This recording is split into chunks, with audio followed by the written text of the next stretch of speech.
یہ کہہ کر الپ ارسلان کہہ کر لگانے لگا تو سارے سردار حیران رہ گئے۔ رمضان شریف کے آخری ایام تھے۔ سلطان الپ ارسلان نے نماز کے بعد اپنے سپاہیوں اور کمانڈروں سے خطاب کیا اور کہا کہ جو واپس پلٹنا چاہے وہ جا سکتا ہے، لیکن میں پیچھے نہیں ہٹوں گا۔ منصب العین فتح یا شہادت ہے۔ الپ ارسلان نے روایات کے عین مطابق قیصر روم رومانوس کو صلح کا پیغام بھیجا، لیکن قیصر روم نے فوجی طاقت کے زوم میں صلح کی پیشکش ٹھکرا دی۔ الپ ارسلان نے قیصر روم کا جواب سن کر اسی وقت حملہ کرنا چاہا، لیکن بزرگ عالم نے یہ مشورہ دیا کہ آپ کل جمعہ کی نماز ادا کر کے پھر میدان جنگ میں جائیں، کیونکہ مسلمانوں کی عادت ہے کہ وہ نماز جمعہ ادا کر کے عالم اسلام کے لیے خصوصی دعا کرتے ہیں، اور ممکن ہے کسی ایک مسلمان کی دعا آپ کی فتح کا سبب بن جائے۔ سلطان الپ ارسلان کو عالم دین کا مشورہ پسند آیا۔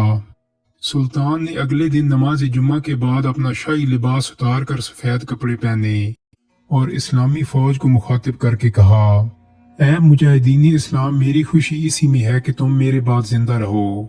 مجھے آپ کی وفاداری پر کوئی شک نہیں۔ میں خوشی سے آپ کو اجازت دیتا ہوں، آپ میں سے جو بھی واپس جانا چاہے وہ چلا جائے۔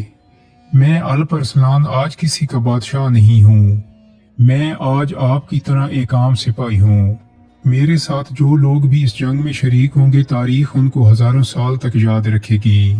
میں الپ ارسلان اگر میدانی جنگ میں مارا جاؤں تو یہ سفید کپڑے میرا کفن ہوں گے۔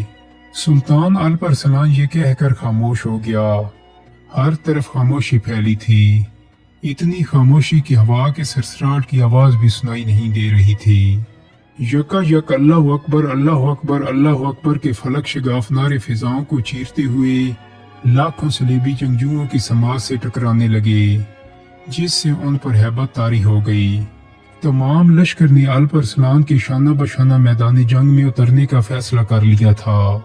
یورپی مورخ ایڈورڈ لکھتا ہے کہ جنگ ملازگرت میں سلطان الپ ارسلان نے اپنی تیر اندازوں سے بہترین کام لیا تھا۔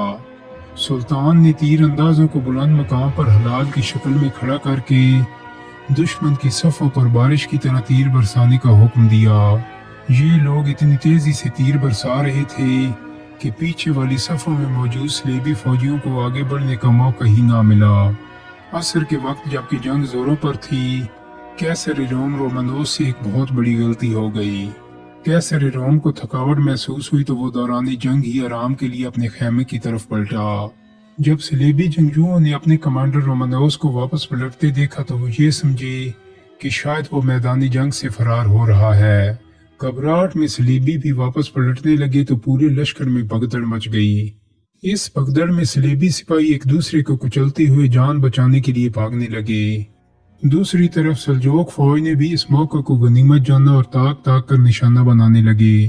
قیصر نے اپنے فوجیوں کو میدانی جنگ سے فرار ہوتے ہوئے دیکھا تو اسے اپنی غلطی کا احساس ہوا۔ اس نے پیچھے مڑ کر فوج کو سنبھالنے کی بہت کوشش کی، لیکن اب میدانی جنگ کا نقشہ بدل چکا تھا۔ قیصر روم رومانوس بھی ایک بہت بہادر جنگجو تھا اور وہ بڑی بہادری سے لڑتا رہا، لیکن اس کی ساری محنت بے سود ثابت ہوئی، یہاں تک کہ وہ زخمی حالت میں گرفتار ہو گیا۔ سلطان الپ ارسلان کی ولولہ انگیز قیادت میں ملازگرت کے میدان میں ایک نئی تاریخ رقم ہوئی اور اس جنگ میں مسلمانوں کو فتح نصیب ہوئی۔ ملازگرت کی تاریخی فتح کے بعد 1073 عیسوی میں سلطان الپ ارسلان اپنی فوج کے ساتھ ترکستان کی طرف روانہ ہوا اور دریائے جیجو عبور کر کے ایک سرحدی علاقے پر قبضہ کر لیا۔ قلعہ دار یوسف خوارزمی کو گرفتار کر کے سلطان الپ ارسلان کے سامنے پیش کیا گیا۔ یوسف خوارزمی نے بڑے دربار میں سلطان کو گالیاں دینا شروع کر دیں۔ سلطان الپ ارسلان نے غصے میں آ کر یوسف خوارزمی کے قتل کا حکم جاری کر دیا۔ یوسف خوارزمی نے پھر آل فال بگنا شروع کی تو سلطان نے کمان اٹھا کر اس پر تیر چلایا، لیکن نشانہ خطا گیا۔ سلطان الپ ارسلان غصے میں تخت سے نیچے اترے، لیکن بدقسمتی سے ان کا دامن لکڑی سے الجھ گیا اور وہ منہ کے بل زمین پر آ گرے۔ یوسف خوارزمی نے موقع غنیمت جانا اور بڑی پھرتی سے ایک چھوٹے سے زہر آلودہ خنجر سے سلطان الپ ارسلان پر پے در پے کئی وار کیے۔ سپاہیوں نے فوراً یوسف خوارزمی کو قتل کر ڈالا، لیکن سلطان کو اتنے گہرے زخم لگے کہ وہ منجمل نہ ہو سکے۔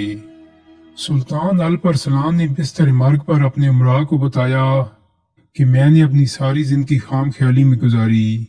جب میں جوان تھا تو دریائے دجلہ کے کنارے ایک بزرگ نے مجھے نصیحت کی تھی کہ بیٹا اپنے زور بازو پر کبھی گمان نہ کرنا، لیکن افسوس کہ میں اس بزرگ کی نصیحت بھول گیا۔ اللہ نے مجھے کئی جنگوں میں فتح یاب کیا تو ایک دن میں نے ایک بلند مقام پر کھڑے ہو کر اپنی عظیم فوج پر نظر ڈالی۔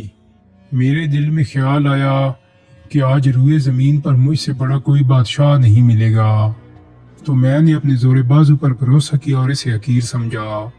آج میں جاں بلب ہوں اور یہ سب اسی بیجا غرور کا نتیجہ ہے۔ میں اپنے 10,000 محافظ فوجیوں کے درمیان ایک معمولی قیدی کے ہاتھ مارا گیا۔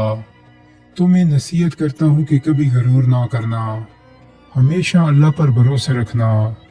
زخموں سے چور سلطان الپرسلان 40 سال کی عمر میں اس فانی دنیا سے رخصت ہو گئے۔ دوستو، امید کرتا ہوں کہ میری آج کی